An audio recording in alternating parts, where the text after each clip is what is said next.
Yo, what's poppin' y'all? It's Brother Fun back at it with another Nikke video. And Shiz have finally decided to release the new motion demonstration and skill kits for the new characters, Anise and Neon, or Overspec Anise and Neon, respectively. So today's video, I want to quickly go over and show you guys how Anise is looking, and then do Neon in a separate video, just so I can give them each their own chance to shine. No pun intended, but either way. Starting off first with Anise, gonna look at her motion demonstration first, and then take a look at her kit afterwards and see whether or not it's going to be cracked. But she's a half anniversary character, or just any character in general. She's obviously going to be broken. Just depends on how broken they decide to end up making her. But either way, with all that being said, not waste any more time and get into the motion demonstration first. Having a bunch of people I can count on. Very excited for the half anniversary. Still just a couple hours away from the update going live. And of course, you have to decide to drop these pretty much hours before the update, so This is going great.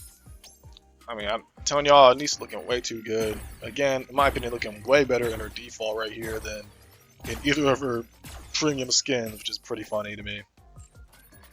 Definitely a oversight design-wise on Shift Up's part.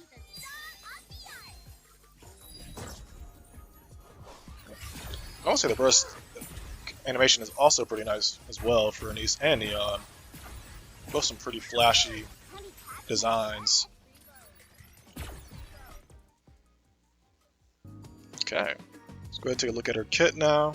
Again, we already knew from the last time I spoke with you guys, she is going to be a Burst 1 Defender character, electric rocket launcher as well.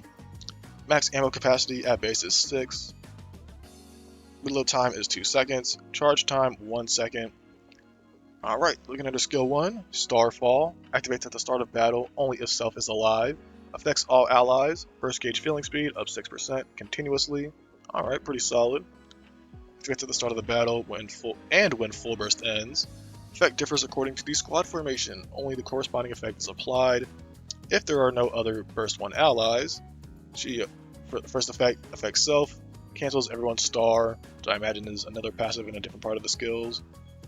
Effect 2, affects self, my own star, attack up 40% continuously, it seems, it cannot be removed.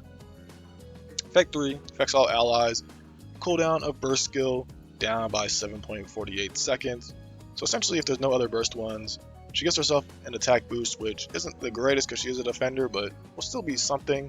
And then she also has CDR basically for everyone, so that's pretty damn good for the solo B1 of the team. So essentially, it looks like they can either play her as a solo B1 or with another B1 based on this other part of her skill 1 here. We'll see what it does.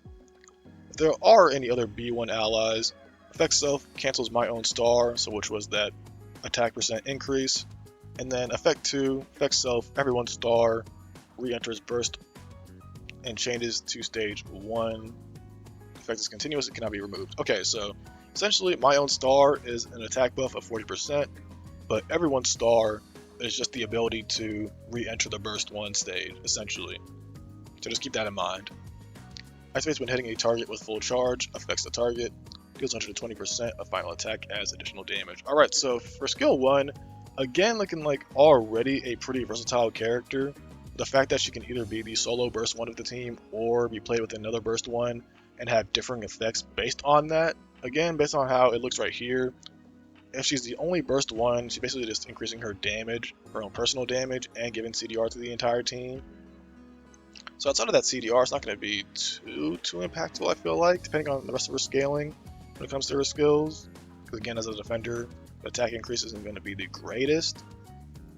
But then if she is with another B1 ally, she's basically able to re-enter the burst 1 stage, which can allow for some pretty insane synergies considering how many strong B1s we have in the game now that we realistically can't play with each other because it's typically always a fight of having one go-to option over the other for, like one team content or multiple team contents like solo raid, splitting them up across different teams to have at least one strong B1 option or pretty much the strongest option you have for each team and just make your way down.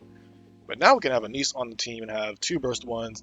That's some insane, burst possibilities and just have some pretty insane synergy there. So already looking pretty universally useful on that front alone. Now skill 2 Stardust. Activates when entering full burst while in my own star status. Affects all allies. Attack up 35% of caster's attack for 10 seconds. Activates when performing a full charge attack while in everyone's star status. Affects all allies. Stores 1.26% of the caster's final max HP as HP. Activates when entering full burst. Affects self and all allies with lower final defense than self. Projectile explosion damage of 92% for 10 seconds, and then activates when entering full burst. Affects all allies. Attack damage up 34% for 10 seconds. Alright, so again, pretty much tying into the different ways of playing her, either with another B1 character or as a solo B1. If she's the solo B1, she's getting even more attack buffs for the entire team though this time rather than just herself.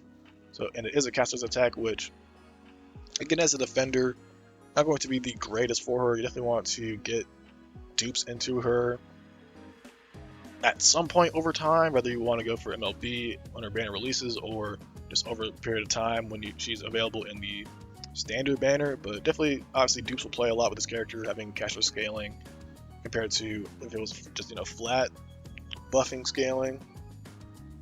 So yeah, she's the only burst one. She's pretty much giving an attack buff to the whole team of caster's attack for 10 seconds. But if she's not the only burst one, then she's pretty much just giving some healing to the team to act as that type of sustain. If your other B1 is like more of the buffer of the team rather than the sustain of the team. So again, just pretty much giving her more flexibility with how you can decide to play her, right? So if you decide to put her with another B1, you realistically want that other B1 to have more offensive buffs so that way in her skill 2 and these can give more of the sustain to the team.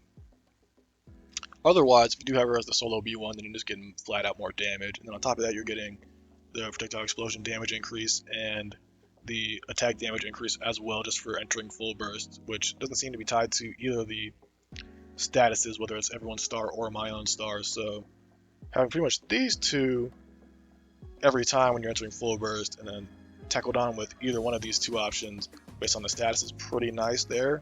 Again, that's pretty much just a straight up attack damage of 34%, explosion damage of 92, which I'm sure will play off with a lot of different characters that deal explosion damage. And then finally we have the burst skill Star Anise.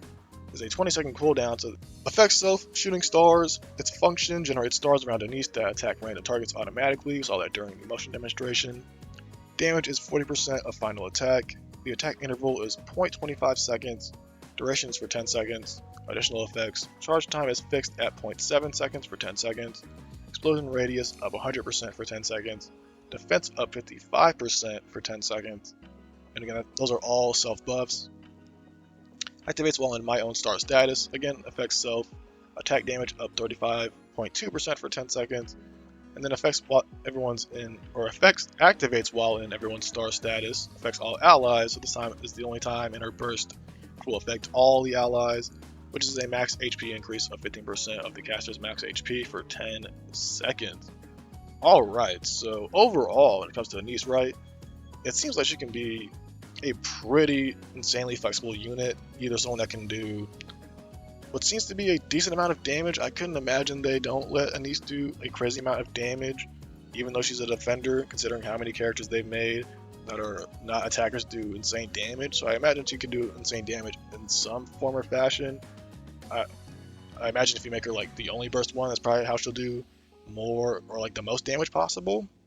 But you could also, make her paired up with another B1 and have more survivability coming out from Anise. You can have the max HP increase, if you put her alongside someone like Cinderella and run Anise instead of Rouge, or even run Anise and Rouge together, because again, you wouldn't need to be in everyone's star status for that max HP increase. So you could run Anise and Rouge at the same time and just have a bunch of max HP being funneled into Cinderella, just giving her insane scaling, pretty much.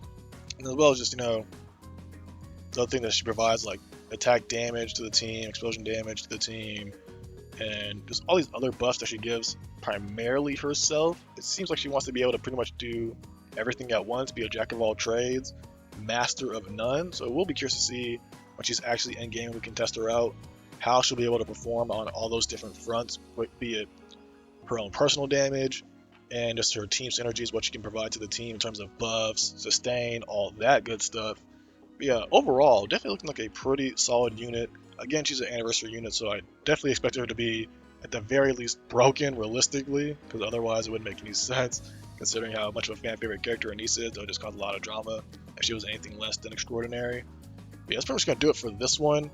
Again, I'm gonna try my best to get out Neon's real quick right after this, or at least her kit breakdown anyways. But yeah, let me know what you guys think down in the comments below about Anissa's kit overall. Again, for me, I think it looks pretty solid. Definitely should be a solid character to go for. And if you're not sitting on too many pulls, it might even be just worth, mileaging the one copy and being done with it, and to just save all the free pulls we get from the anniversary for later, because we do get a bunch of daily free pulls on both the banners when they release for the half anniversary celebration. I'm pretty sure it's 21 days of free singles if I'm not mistaken for both banners, so you could just mileage the one copy and try to get your other dupes through the free singles and see if you're lucky. But other than that, definitely will want at least one copy of this character. Definitely will more likely want as many copies as possible compared to Neon. We'll have to see, because I haven't read her kit yet. But if Neon doesn't have any casters, scaling, then obviously Anissa will warrant more copies over Neon just because of that. But either way, that's going to do it for this video. Hopefully you guys enjoyed. If you did, feel free to leave a like, comment, and subscribe to the channel for some more Nikke. It's Brother Frona. I'll catch y'all in the next one. So y'all.